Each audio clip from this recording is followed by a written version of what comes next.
Mga kaparokya, ang pag-uusapan po natin ngayong ikalawang araw po ng taong 2026, araw ng Biyernes.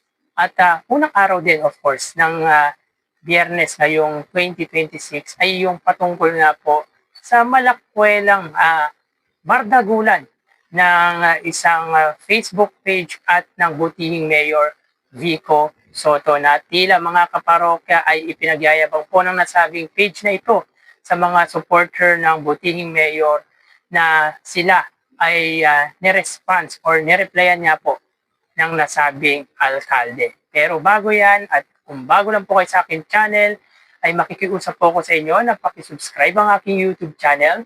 Pakilike and share nyo na rin at sa gayon ay mas dumami pa po makapanood ng mga ina-upload po nating video araw-araw. Maraming salamat po at sobrang na-appreciate ko po kayo mga kaparokya. By the way, ako nga po pala si Mervin, the man behind Kaparokya TV.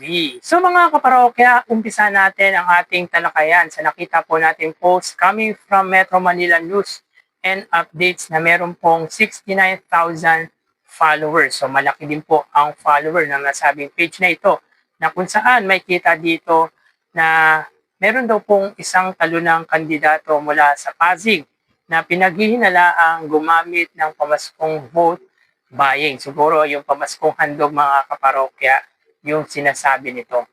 So yun nga po mga kaparokya, makikita sa larawang ito ang nakatunggali dati ng butihing Mayor Vico Soto na si Iyo Caruncho. Sa mga hindi po nakakalam, ay nakatunggali din po ni Mayor Vico Soto, si Iyo Caruncho bago tumakbo itong Vice Mayor noong 2025, katunggali si Vice Mayor Dodot Jaworski na tumakbo naman po mga kaparokya sa slate ni Sara Diskaya, yung kontrobersya or malak kontrobersya na si Sara Diskaya. So ayon sa write-ups nito mga kaparokya, namumukod tangi ang kontrobersya kay Iyo Caruncho Bernardo matapos lumabas ang ulat na gumagamit siya ng pamaskong handog bilang paraan ng maagang vote buying.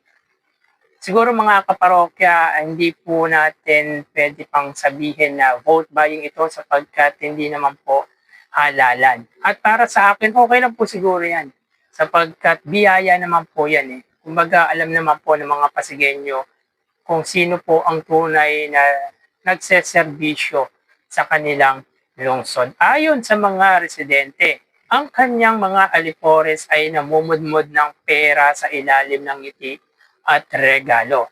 Wow, mga kaparokya, tanggap lang. Wala namang masama doon eh. Alam naman kung sino ang tunay na naglilingkod sa kanila at yan niya po ay walang iba kundi ang butihing Mayor Vico Soto at ang mga kasama nito sa konseyo. Bagamat sinasabing simpleng pamimigay lang ito, marami ang naniniwalang taktika ito para maka-impluensya sa eleksyon.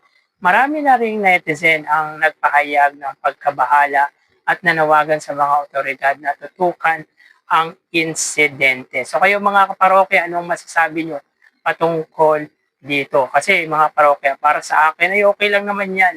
Ang importante ay nakakatulong. Kumbaga biyaya yan at tatanggapin.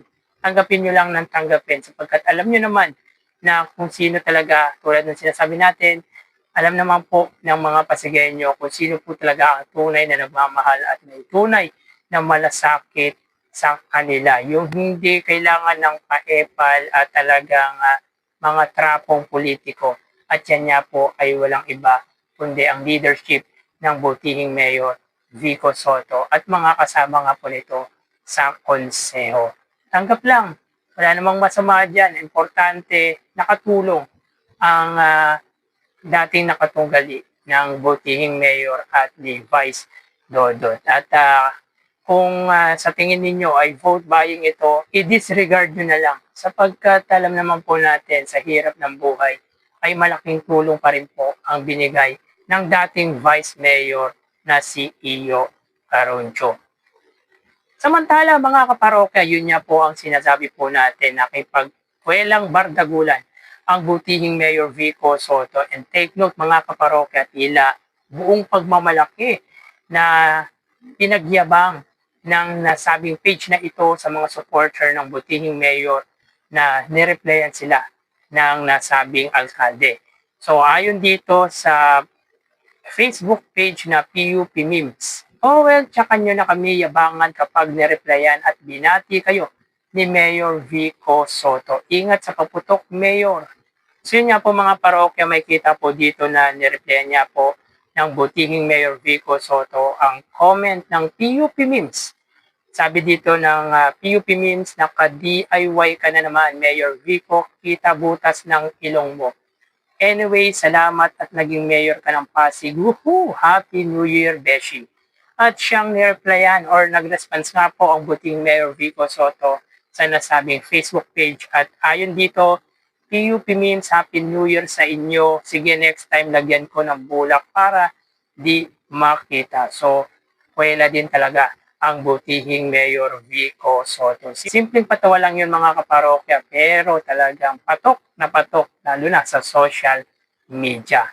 So yun nga po mga kaparokya, buong pagyayabang ng PUP Memes na nireplyan niya po sila ng butihing Mayor Vico Soto. Kumbaga, pinagyabang nito sa mga supporter ng nasabing lungsod or alkalde nga po ng lungsod ng Pasig na nireplyan niya po sila ni Mayor Vico Soto. At kamakailan niya po ay meron niya pong share sa kanyang Facebook account ang buting Mayor Vico Soto na kung saan ay humingi siya ng pasyensya sapagkat hindi na daw po niya marereplyan yung mga bumbati sa kanya ng Happy New Year sapagkat puno ng araw po ang kanyang inbox. At makikita sa pinost nito sa kanyang Facebook account yung isa sa kauna-unahang cellphone dito sa bansa noong Nokia 5110 na no space for new messages. Ito po yung sign